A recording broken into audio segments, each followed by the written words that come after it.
Assalamualaikum warahmatullahi wabarakatuh. Halo anak-anak.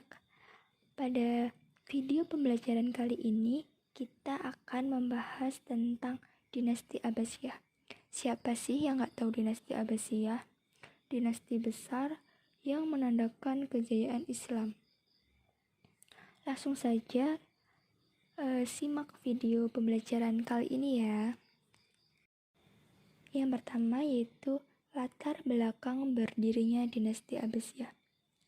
Abbasiyah yang merupakan salah satu keturunan dari Bani Hashim, yaitu keluarga dari Nabi Muhammad, menuntut kepemimpinan Islam berada di tangan mereka. Karena mereka adalah keluarga Nabi Muhammad, jadi mereka merasa bahwa merekalah yang seharusnya memimpin Islam. Kemudian Bani Hashim ini tersingkirkan setelah berakhirnya masa Khulafaur Rasyidin. Lalu Abbasiyah ini membuat propaganda. Dimulai ketika Khalifah Umar bin Abdul Aziz. Karena Khalifah Umar bin Abdul Aziz ini pemimpin yang adil dan tentram, sehingga memberi kesempatan pada gerakan Abbasiyah untuk menyusun dan merencanakan gerakan. Adapun usaha Bani Abbas mendirikan Bani Abbasiyah. Yang pertama, membentuk gerakan bawah tanah. Tokoh yang berperan yaitu ada Muhammad al-Abbas, kemudian Ibrahim al-Imam, dan yang terakhir Abu Muslim al-Khurasani. Yang kedua, menetapkan 3 kota menjadi pusat gerakan.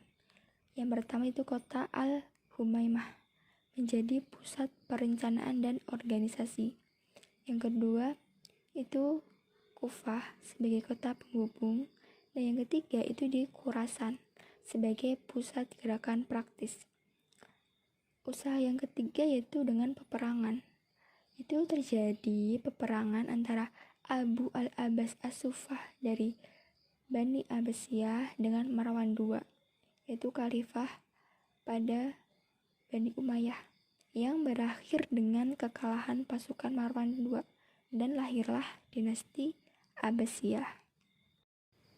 Kemudian setelah berdiri, dinasti Abbasiyah mengalami masa keemasan. Yang pertama, muncul beberapa ulama dalam bidang fikih dengan berbagai mazhab seperti mazhab Hanafi, Maliki, Syafi'i, dan Hambali. Yang kedua, ilmu kedokteran berkembang pesat. Lahir para ilmuwan muslim seperti Al-Razi yang menemukan perbedaan penyakit cacar dan measles, dan dialah orang yang pertama yang menyusun buku kedokteran anak. Kemudian ada Ibnu Sina yang menemukan sistem peredaran darah pada manusia. Dan yang ketiga yaitu membangun lembaga pendidikan. Contohnya seperti Baitul Hikmah ya, sebagai perpustakaan dan juga sebagai pusat pengembangan ilmu pengetahuan dan penelitian. Dan yang keempat itu ada gerakan penerjemahan. Pada waktu itu banyak sekali ilmuwan-ilmuwan yang melakukan penerjemahan buku-buku. Setelah tadi di bidang pendidikan, sekarang kita di bidang ekonomi. Adapun kemajuannya itu yang pertama di sektor pertanian. Itu yang pertama mengambil tindakan keras kepada para pejabat yang berlaku kejam kepada para petani. Yang kedua, membangun sarana perhubungan pertanian dan membangun bendungan irigasi. Dari usaha tersebut, maka pertanian maju pesat. Kemudian yang kedua yaitu sektor perindustrian. Usahanya yaitu yang pertama, membangun tempat-tempat perindustrian. Yang kedua, perindustrian terbesar yaitu dari sektor pertambangan. Dan yang ketiga, di kota Baghdad diadakan pasar-pasar khusus untuk macam-macam hasil produksi.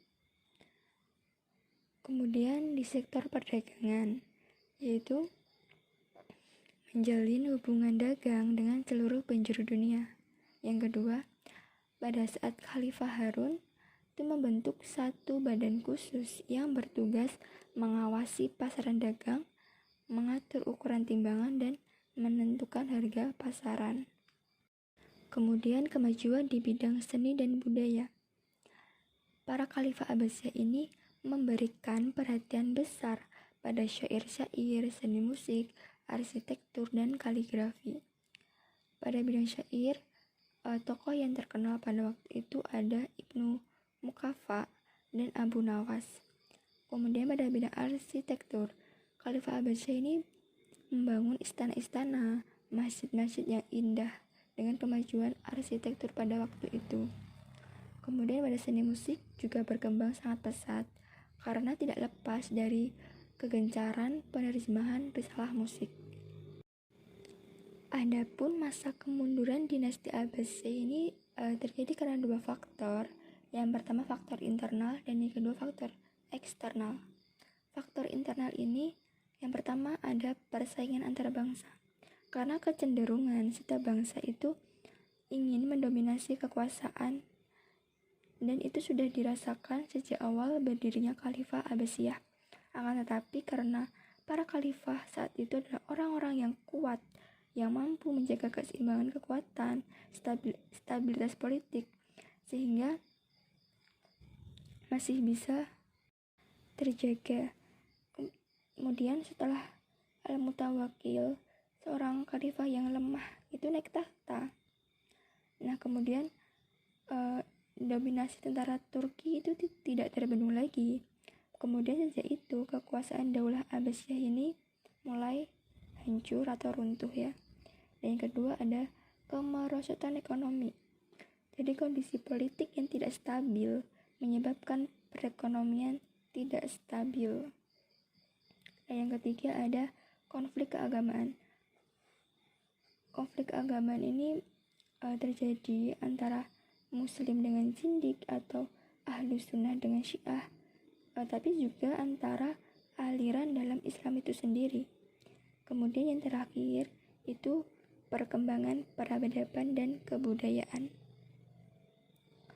Kemajuan besar yang dicapai dinasti Abbasiyah pada periode pertama telah mendorong para penguasa untuk hidup mewah, sehingga kemudian ditiru oleh anak-anak pejabat dan menyebabkan roda pemerintahan terganggu dan rakyat menjadi miskin. Kemudian faktor eksternal. Yang pertama itu adanya perang salib yang berlangsung beberapa gelombang atau periode yang menelan banyak korban. Yang kedua, ada serangan tentara Mongol ke wilayah kekuasaan Islam. Sekian video pembelajaran kali ini. Wassalamualaikum warahmatullahi wabarakatuh.